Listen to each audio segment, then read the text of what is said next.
Arvind, Hi, Nikhil. hi. This is a bit weird for me because I'm doing it It's very this weird. way, a conversation after a bit. Okay. Yeah. Yeah, I wish we could be in the same place. There is zero chemistry. Francisco. Right. Yeah, I was traveling to Europe last week. It looks like both are hostages. Hope to be in India pretty soon. Before my May, hopefully. But that's not far. When you come to India, where do you typically go to? Is it Okay, my audio tends to be bad. Theirs is worse. I first go there, and then depending on the arrangement, like who I'm meeting, I spend like last time I came, I went to Mumbai. talk about AI today? Why are they so quiet? Let me like set context. Think of me as an absolute idiot who does not understand anything. And This is the point. Like, a lot of times, we tend to think that this new technology is important. This guy is a billionaire, and he knows nothing whenever you say something, about programming. He knows about his domain, probably. I guess. I wish. if possible, please try and explain it to me in the manner that you would speak to like a 10-year-old boy who's not very smart. That would help. Sure, absolutely. And I think a good place to start.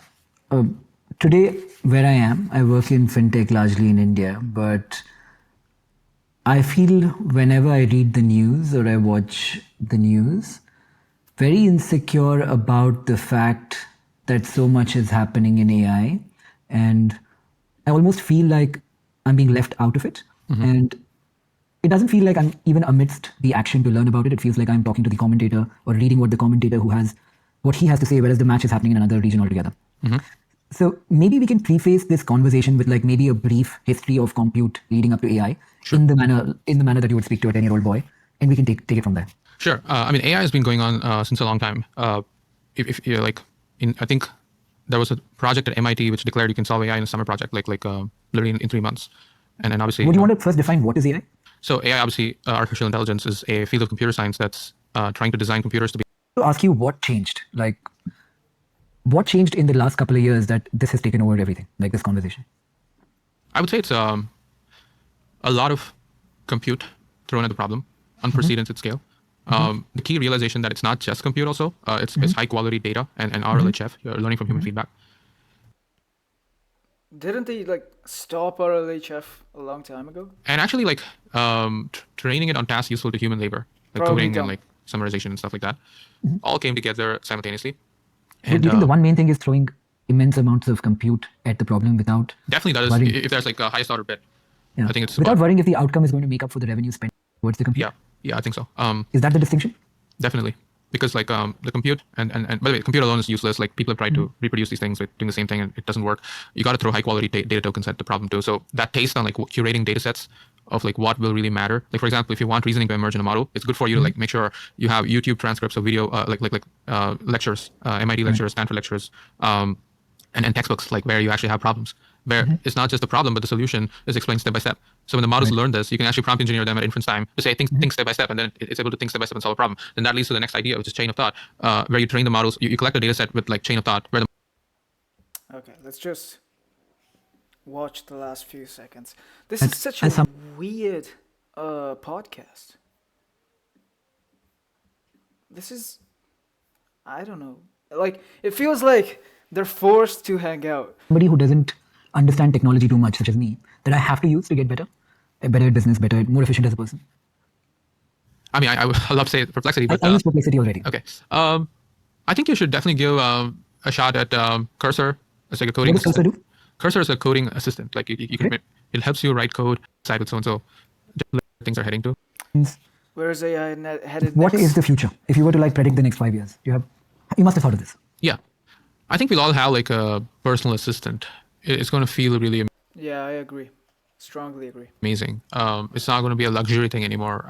It's not just a thing billionaires had access to. It's going to feel like an iPhone where the same phone that the Yeah, you'll finally have an assistant to fucking call your mom. president of the US. Like, it's so dumb. I feel like, yeah, it's gonna be like having a secretary. It's just, do you need a secretary? Uses you're going to be able to use too. If you, it's not, and by that I mean it's going to be pretty affordable, and that's going to make life a lot easier. And people are going to be able to build personalized things for them, and that's be a lot more creative expression. Like whatever you want to exist in the world, you can make it happen. I think, yeah, I think, I mean, probably not the best podcast that I've seen from Nikhil Kamath. It just feels very off. The vibes are very, very, very off for some reason. And I think a lot of people in AI, like this guy, but not just him, like, I think pretty much almost everybody, when you ask them, what is AI gonna do? It's gonna be your assistant. What do I need an assistant for? What does the average person need an assistant for? I don't know. Do you see how dumb all of this is? Like, do you see how little value it carries? It's gonna be super interesting and super valuable to corporations to replace a lot of workers. The average person doesn't need AI, I think. And you can see it in how uncertain this guy is. He's the CEO of Perplexity. He doesn't know where things are headed. You're just going to have a secretary. To do what? I don't have a job anymore. My job was replaced by AI. Like, oh yeah, it told me to do the dishes now. Oh wow, I can finally manage my time. I'm unemployed. Oh wow, I can finally watch YouTube videos efficiently. Like, do you see how little these people know? The people developing AI have no idea on how to use it. The main thing that it's going to be used for is military purposes and writing code and replacing people. Not everyone in the world earlier used to be able to make something happen when they wanted to. They would use other people's creations. I think that's going to change, and that's going to feel very utopian. That's the nice part of it. The dystopian part of it is, unfortunately, in the short term, there's going to be a lot of labor displacement. Not as many people are needed to get work done anymore, and so how people upskill themselves and adapt. Those who are using AIs are definitely going to be well positioned. So all that stuff's going to take place, and how people react to it is already like, you don't need to build 10,000 people companies to be $1 trillion company anymore. So definitely where the next generation of graduates getting jobs, existing big techs are laying off people or like not hiring more. So all this stuff's definitely going to impact like the market.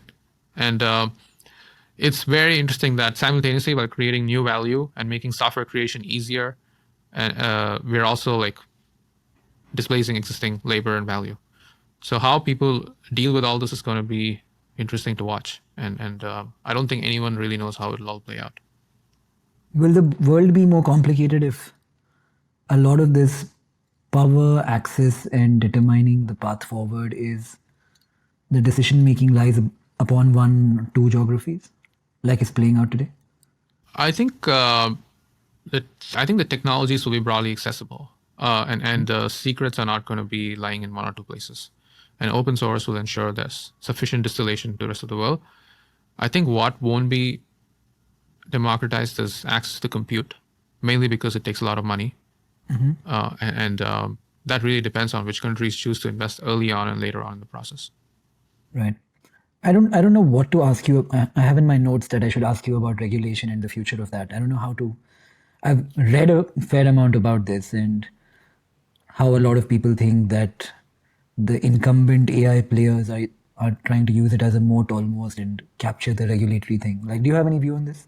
Like, how should regulation, let's say the government of India is listening or watching this show, what? Okay, I think we've seen enough. I think what we walk away with is nothing. like, Like, the individual has pretty much no benefit from AI. It can do your homework. You're welcome. And now you don't have a job.